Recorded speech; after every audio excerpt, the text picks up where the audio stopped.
just want to read a couple of verses that come before what we heard in the second reading. Paul begins this section by saying, "We know that if the earthly tent we live in is destroyed, we have a building made by God, a house not made with hands, but made in the heavens. Here indeed we groan and long to put on our heavenly dwelling." And then, of course, he goes on what we heard.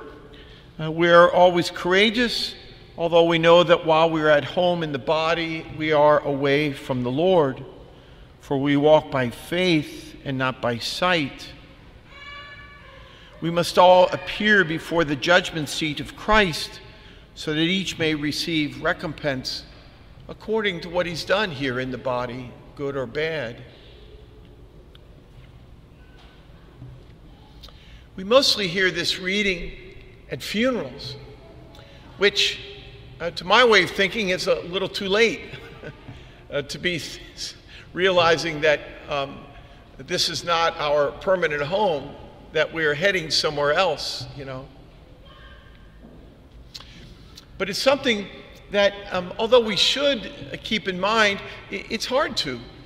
As Paul writes, we are at home in the body. This is a kind of home for us, the body, the earth, you know.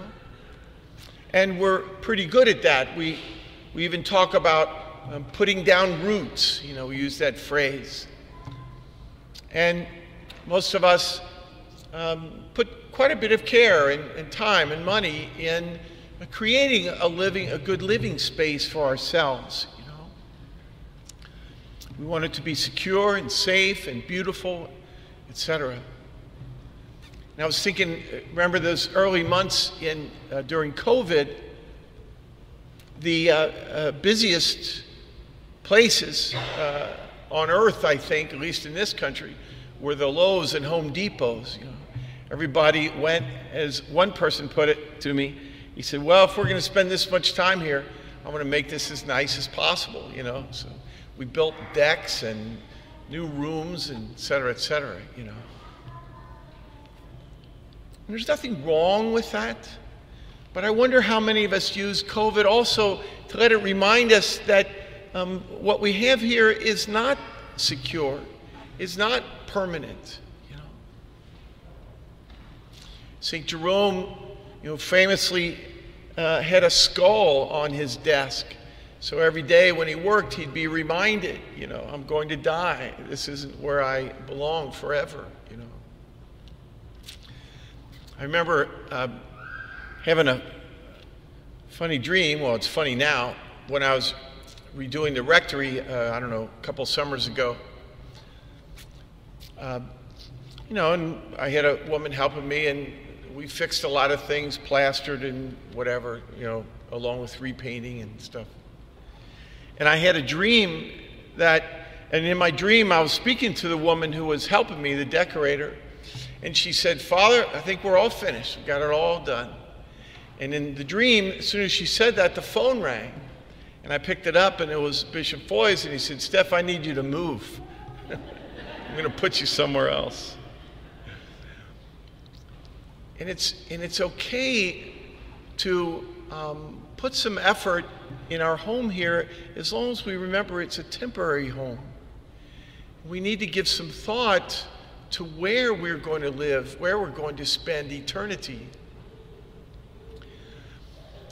But I think it would also help us while we live here to keep that in mind. You know, we all have suffering to one degree or another in the course of our life here. But it seems to me, and you can take or leave this if you want, this is my opinion, but it seems to me that part of our suffering here on earth is a kind of thought that we shouldn't suffer, that the suffering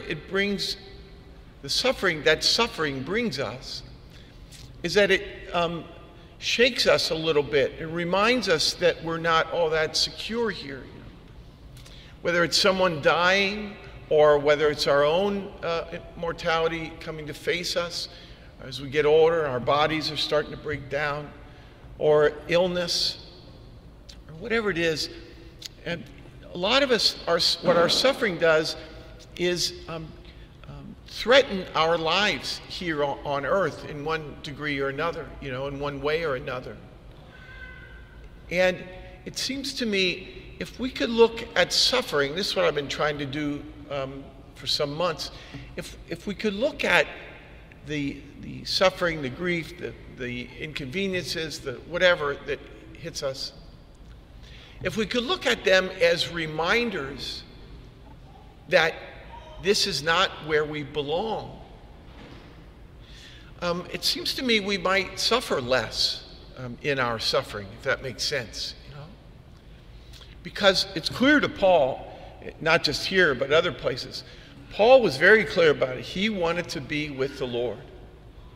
And it doesn't mean he didn't invest himself here. He did. He put his whole self into his work here.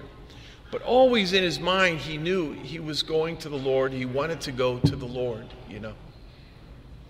And so if we could do the same thing, yes, we invest ourselves here, and we give ourselves totally to our work, to our families, whatever, But always with the reminder and the thought we're going somewhere, Somewhere else is our permanent place.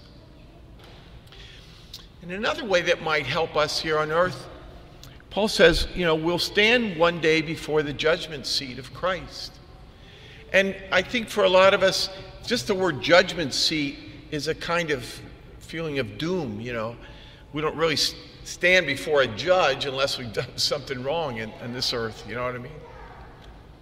But it's not just that we stand before and we could be punished, but as we stand before Christ, it's also the place where we receive our reward for the good that we've done.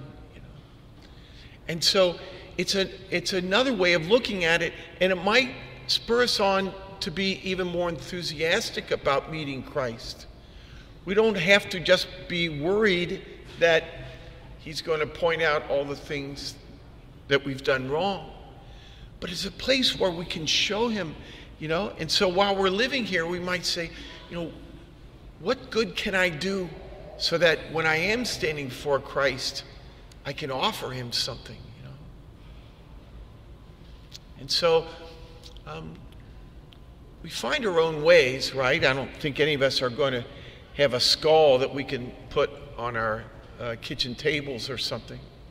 But find little ways to remind yourselves that this world is not the last stop.